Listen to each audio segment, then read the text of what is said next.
Bismillahirrahmanirrahim. Assalamualaikum warahmatullahi wabarakatuh. Alhamdulillah, nahmaduhu wa nasta'inuhu wa nastaghfiruh wa na'udzu billahi min shururi anfusina wa sayyi'ati a'malina. Man yahdihillahu fala mudilla lahu wa man yudlil fala hadiya lahu. Asyhadu an la ilaha illallah wahdahu la syarika lahu wa asyhadu anna Muhammadan abduhu wa rasuluhu wa la nabiyya wa rasuluhu. Allahumma shalli wa sallim wa zid wa barik ala nabiyyina Muhammad wa ala alihi wa ashabihi wa tabi'in bi ihsan ila yaumiddin. وقد قال تعالى في القرآن الكريم أعوذ بالله من الشيطان الرجيم بسم الله الرحمن الرحيم يا أيها الذين آمنوا اتقوا الله حق تقاته ولا تموتن إلا وأنتم مسلمون وقال يا أيها الناس اتقوا ربكم الذي خلقكم من نفس واحدة وخلق منها زوجها وبث منهما رجالا كثيرا ونساء واتقوا الله الذي تساءلون به والأرحام إن الله كان عليكم رقيبا وقال تعالى في الآية الأخرى يا أيها الذين آمنوا اتقوا الله وقولوا قولا سديدا يصلح لكم أعمالكم ويغفر لكم ذنوبكم ومن يطع الله ورسوله فقد فاز فوزا عظيما. أما بعد فإن أصدق الحديث كتاب الله وخير الهدي هدي محمد صلى الله عليه وسلم وشر الأمور محدثاتها فإن كل محدثة بدعة فإن كل بدعة ضلالة وكل ضلالة في النار. معاشر المسلمين وزملاء المؤمنين رحمهم الله أوصيكم وإياي نفسي بتقوى الله فقد فاز. Hadirin dirahmati Allah Subhanahu wa taala, pertama-tama marilah kita panjatkan puji syukur kita kepada Allah Subhanahu wa taala sekali berbahagia kita dipertemukan oleh Allah dalam suasana yang hikmat, dalam suasana yang penuh kekhusyuan insyaallah, dalam suasana yang segala walafiat kita dalam sesuatu apapun. Maka tidak ada kata yang pantas kita ucapkan melainkan kalimat syukur kita kepada Allah Subhanahu wa taala. Kalimat yang selalu kita gunakan sebagai ikatan dalam mengawali kehidupan kita. Kalimat yang selalu kita ucapkan dalam rangka mendekatkan diri kita kepada Allah Subhanahu wa taala. Kalimat yang selalu senantiasa kita harapkan terlampir dan terucap dari lisan kita atas segala nikmat yang diberikan oleh Allah kepada kita. Maka sungguh sombong manakala ada seorang hamba yang tidak pernah mengucapkan kalimat syukur. Sungguh sombong ketika ada seseorang yang kemudian melupakan kalimat syukur. Sungguh sombong ketika apa yang telah diberikan oleh Allah Subhanahu wa taala kita manfaatkan, namun kemudian tidak ada terima kasihnya kita kepada Allah Subhanahu wa taala. Yang kedua kalinya salawat dan salam marilah selalu senantiasa kita haturkan kepada junjungan kita Nabi Agung Nabi besar Nabi Muhammad sallallahu alaihi wasallam, keluarganya, para sahabatnya dan orang-orang yang selalu senantiasa menjalankan sunnah-sunnahnya. Yang ketiga hadirin yang dirahmati Allah Subhanahu wa taala, marilah kita selalu meningkatkan ketakwaan kita kepada Allah dengan sebenar-benar takwa. Meningkatkan ketakwaan tidak hanya sekedar sebagai slogan dalam kehidupan, namun meningkatkan ketakwaan yang betul-betul dapat kita realisasikan dalam kehidupan sehari-hari. Bagaimana orang yang imannya bertambah?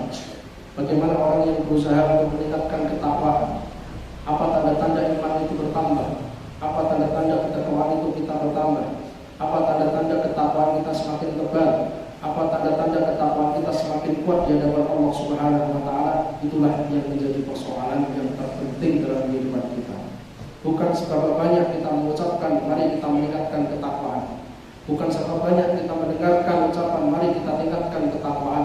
Tapi yang terpenting adalah sudahkah kalimat-kalimat yang dilantunkan, yang diucapkan oleh para khatib dalam setiap khutbahnya itu kemudian membekas dalam kehidupan kita, sehingga ketakwaan kita kelak di hadapan Allah Subhanahu wa taala betul-betul akan dibalas oleh Allah dengan kebaikan-kebaikan insyaallah. Hadirin Bapak Ibu yang dirahmati Allah Subhanahu wa taala, peristiwa yang kita lihat dari ini merupakan salah satu di antara ayat-ayat dan kebesaran Allah Subhanahu wa taala. Allah Subhanahu wa taala yang telah memperjalankan bumi, Allah Subhanahu wa taala yang telah mengganti siang dengan malam, Allah Subhanahu wa taala yang telah kemudian menjadikan fenomena gerhana bulan ataupun gerhana matahari sebagai tanda kebesaran dari Allah Subhanahu wa taala. Karena kalau kita melihat dalam sejarah pada masa Rasulullah sallallahu alaihi wasallam, gerhana bulan, gerhana matahari itu kemudian dipersangkakan oleh orang-orang Quraisy dengan kematian seseorang, dengan ujian atas kematian dan kewafatan seseorang. Maka kemudian Islam melalui Rasulullah SAW membantah itu semuanya. Maka kemudian Allah Subhanahu Wa Taala melalui Rasulullah SAW memberikan pencerahan kepada kita bahwasanya gerhana bulan, gerhana matahari, pergantian siang dan malam adalah merupakan tanda kebesaran dari Allah Subhanahu wa taala. Di dalam salah satu tafsir yang mu'tabar kita akan mendapati ketika Allah Subhanahu wa taala memulai ayatnya dengan wa min ayatihi. Ketika Allah Subhanahu wa taala memulai salah satu firman-Nya dengan kalimat wa min ayatihi, dan di antara tanda-tanda kebesaran Allah Subhanahu wa taala, maka para mufassir mengatakan di situ terkandung maksud akan ada sesuatu yang besar yang Allah kabarkan kepada kita, yang itu tidak mungkin dimampui oleh siapapun selain Sang Khaliq. Ketika Allah Subhanahu wa taala memulai ayatnya dengan wa min ayatihi, maknanya ada peristiwa besar yang hanya Allah yang mampu melakukannya, tidak lain, tidak oleh makhluknya. Maka benar saja ketika Allah Subhanahu wa taala mengatakan wa min ayatihi khalqus samawati wal ardh, dan di antara tanda-tanda kebesaran Allah Subhanahu wa taala, di antara ayat-ayat Allah Subhanahu wa taala, Allah telah menjadikan langit dan bumi. Pertanyaannya, siapa yang mampu menjadikan langit dan bumi? Dalam ayat yang lain, wa min ayatihi an khalaqalakum min anfusikum azwajan. Di antara tanda-tanda kebesaran Allah Subhanahu wa taala, Allah telah menjadikan di antara kalian itu pasangan. Wa min anfusikum azwajan, dari diri kalian sendiri dijadikan sebagai pasangan. Lalu pertanyaannya, siapa yang mampu kemudian menjadikan seseorang yang sebelumnya tidak dikenal, seseorang yang sebelumnya tidak saling mengenal, lalu kemudian dipertemukan oleh Allah Subhanahu wa taala dalam ikatan pernikahan? Hanya Allah yang mampu menggerakkan itu semuanya.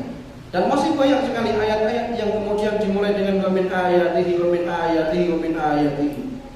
Hadirin yang dirahmati Allah Subhanahu wa taala, kalau kita kembali kepada sejarah, maka peristiwa yang seperti ini pada zaman Rasulullah SAW, pada zaman jahiliyah dulu, ketika Rasulullah diutus di tengah-tengah kaum jahiliyah, banyak di antara orang-orang ketika itu yang memaknai gerhana bulan atau gerhana matahari dengan sesuatu yang tidak pas, dengan sesuatu yang berlebih-lebihan, dengan sesuatu yang tidak dituntunkan dan tidak disyariatkan, dikaitkan dengan kematian seseorang, dikaitkan dengan peristiwa-peristiwa yang barangkali kemudian dijadikan sebagai bahan olok-olokan. Kalau kita melihat dalam sejarah, maka yang terjadi seperti itu. Lalu bagaimana Islam mengajarkan kita? Lalu bagaimana kemudian Islam merubah hal-hal yang sebelumnya tidak sesuai dengan syariat, hal-hal yang sebelumnya tidak sesuai dengan apa yang diinginkan oleh Allah Subhanahu wa taala?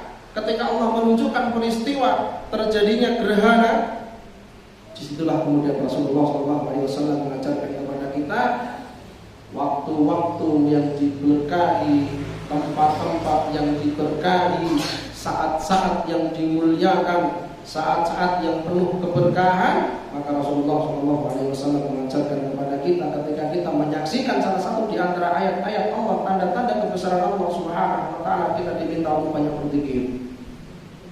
Kita diperintahkan oleh Rasulullah, diperintahkan oleh Allah Subhanahu wa taala oleh Rasulullah SAW banyak-banyak mempersiapkan bekal di hari setelah kematian, di mana hari setelah kematian jauh lebih panjang, jauh lebih sulit, jauh lebih lama. Maka berzikir kepada Allah Subhanahu wa taala, mengagungkan Allah Subhanahu wa taala dengan kalimat-kalimat takbir, mengagungkan Allah Subhanahu wa taala dengan kalimat tahmid, la haula wala quwata illa billah, tidak ada daya dan upaya kecuali memang Allah Subhanahu wa taala yang memilikinya. Maka janganlah kemudian kita menirukan apa yang telah dilakukan oleh orang-orang terdahulu, jauh di masa di mana kita belum hadir, jauh di masa Rasulullah SAW, ketika memaknai gerhana bulan ataupun gerhana matahari dengan sesuatu yang tidak benar. Ini adalah tanda-tanda kebesaran dari Allah Subhanahu wa taala. Maka selain kita mengagungkan, selain kita mengagumi peristiwa fenomena yang terjadi hari ini, maka jangan pernah kemudian kita melupakan ada syariat di sini. Memperbanyak zikir, memperbanyak tahmid, mempersiapkan bekal setelah kematian dengan bersedekah, mengeluarkan apa yang menjadi hak orang lain. Ada salah satu riwayat Rasulullah SAW, beliau pernah dikeluhi oleh beberapa sahabat dari kalangan sahabat-sahabat beliau yang fuqara. Hadis ini masyhur, bahkan sering dijadikan sebagai bahan motivasi bagi orang-orang yang sedang dalam keadaan sempit, yang biasanya bisa bersedekah dengan hartanya, namun kemudian karena kondisi lalu kemudian tidak bisa bersedekah dengan hartanya. Kemudian datang para sahabat dari kalangan fuqara, dari kalangan orang-orang yang fakir di masa Rasulullah SAW. Dhahaba ahlut tusur bil ujur, kata mereka. Jadi orang-orang fuqara, orang-orang masakin sahabat Rasulullah itu, dari kalangan sahabat Rasulullah tidak semuanya kaya. Sahabat Rasulullah tidak semuanya kaya. Bahkan salah satu di antara kenabian yang pernah ditanyakan oleh Heraklius ketika mencari Rasulullah SAW, memastikan apakah Nabi yang kau ikuti itu banyak di antara pengikutnya yang miskin-miskin. Tanya kepada orang Mekah yang ketika itu, bertanya kepada sahabat Rasulullah yang sudah hijrah di Madinah, bertanya apakah Nabi yang kau ikuti itu banyak pengikutnya dari kalangan fuqara. Karena disebutkan dalam kitab terdahulu bahwasanya Rasulullah SAW akan diutus dan banyak di antara yang menyambut seruan dakwah beliau adalah dari kalangan fuqara dan masakin pertama kali. Di orang-orang miskin, orang-orang fakir yang banyak menerima seruan dari Rasulullah SAW, dan itu dikabarkan dalam kitab-kitab sebelumnya. Lalu Heraklius menanyakan, apakah kemudian Nabi akhir yang kalian imani itu banyak pengikutnya dari kalangan fuqara? Maka jawab salah seorang sahabat, oh iya, banyak di antara kami yang fakir-fakir ini yang pertama kali menyambut seruan dakwah. Disitulah bahwasanya kenabian itu telah dikabarkan oleh Allah Subhanahu wa taala jauh sebelum Rasulullah SAW diutus. Maka kemudian orang-orang yang fakir menghadap kepada Rasulullah SAW dengan mengeluhkan. Apa yang dikeluhkan? Yang dikeluhkan adalah amalan orang-orang aghnia, amalan sahabat-sahabat Rasul yang ditakdirkan oleh Allah menjadi orang kaya, berkecukupan. Maka mereka mengatakan kepada Rasulullah, ya Rasulullah, dhahaba ahli tusur bil ujur. Wahai Rasulullah, sangat beruntung orang-orang kaya itu. Kenapa seperti itu? Mereka berlalu, mereka memenuhi kehidupannya, menjalani kehidupannya dengan mengumpulkan banyak pahala. Dhahaba ahli tusur bil ujur. Maka kemudian Rasulullah pun penasaran, kenapa bisa begitu? Apa yang terjadi? Apa yang kalian ketahui? Apa yang kalian lihat? Sehingga kemudian kalian bisa mengucapkan kalimat seperti itu. Maka kata fuqara, kata sahabat-sahabat yang fakir tadi, mereka mengatakan, yusalluna kama nusalli. Ya Rasulullah, mereka sholat sebagaimana kami sholat. Tidak ada masalah kalau itu. Mereka sholat, kami juga sholat, sama. Lalu apa? Yasumuna kama nasum. Mereka berpuasa sebagaimana kami puasa. Apa masalahnya? Kalian puasa, mereka puasa, dapat pahala sama. Yatasaddaquna ma la yatasaddaq. Ya Rasulullah, inilah poin yang membedakan antara kami dengan mereka. Yatasaddaqun ma la natasaddaq. Mereka bisa bersedekah sementara kami tidak mampu bersedekah. Kenapa? Karena mereka berkelimangan harta. Karena mereka ditakdirkan oleh Allah Subhanahu wa taala menjadi orang-orang kaya. Maka Rasulullah kemudian tersenyum dan mengatakan, maukah aku tunjukkan kepada kalian amalan yang setara dengan pahala sedekah yang belum diketahui oleh mereka? Kalimat takbir, kalimat tahmid, kalimat tahlil, maka pahalanya sama dengan bersedekah. Setelah mendengarkan itu, maka para sahabat dari kalangan fuqara ini, selepas sholat mereka tidak pernah beranjak sebelum menyelesaikan apa yang diwasiatkan oleh Rasulullah SAW sebagai motivasi. Mereka tidak bisa sedekah dengan harta, maka saya akan bersedekah dengan apa yang disabdakan oleh Rasulullah SAW. Berjalan sampai beberapa saat.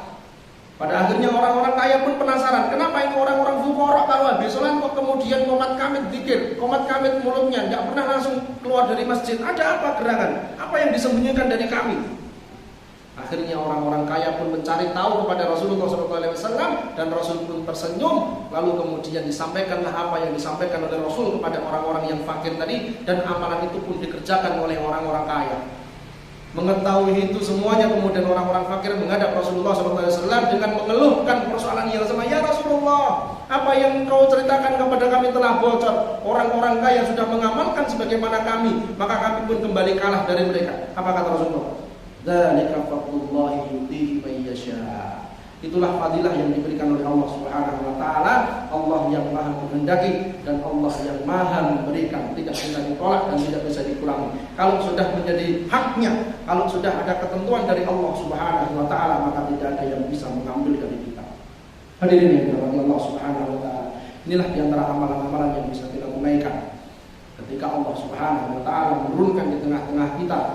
Di antara ayat-ayat yang Allah tunjukkan kepada kita, tidak hanya sekedar mengagumi atau bahkan lebih daripada itu. Jangan sampai kemudian kita melakukan amalan-amalan yang tidak disunnahkan, melakukan amalan-amalan yang bahkan menjerumuskan kita dalam kesyirikan, melakukan amalan-amalan yang barangkali tidak disyariatkan oleh Allah Subhanahu wa taala. Aqulu qouli hadza wa astaghfirullah wa lakum wa li sa'iril muslimina min kulli dhanbin fastaghfiruhu innahu huwal ghafurur rahim wa rabbighfir warham wa anta khairur rahimin. Assalamu alaikum warahmatullahi wabarakatuh.